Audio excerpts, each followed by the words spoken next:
કચ્છની ભુજ તાલુકાની સૂરજપર ગામની પ્રાથમિક શાળાની વિદ્યાર્થીનીઓ પર સંચાલકોનો અત્યાચાર સામે આવ્યો છે। મળતી માહિતી અનુસાર પ્રજાસત્તાક દિવસના પૂર્વે શાળામાં ભણતી વિદ્યાર્થીનીઓ પાસે જાહેર માર્ગ સાફ કરાવવામાં આવ્યો હતો।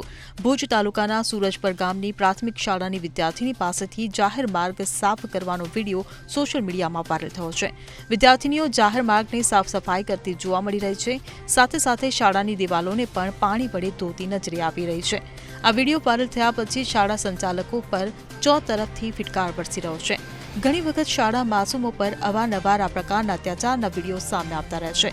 ત્યારે પ્રશ્ન એ ઊભો થાય કે શાળાની સફાઈ માટે શિક્ષણ વિભાગ દ્વારા અપાતી ગ્રાન્ટો ક્યાં જાય છે?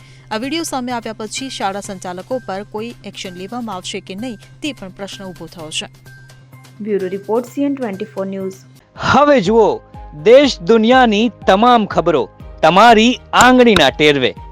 ઉઠાવો મોબાઈલ અને ગૂગલ પ્લે સ્ટોર પરથી ડાઉનલોડ કરો અમારી CN24 ન્યૂઝ મોબાઈલ એપ।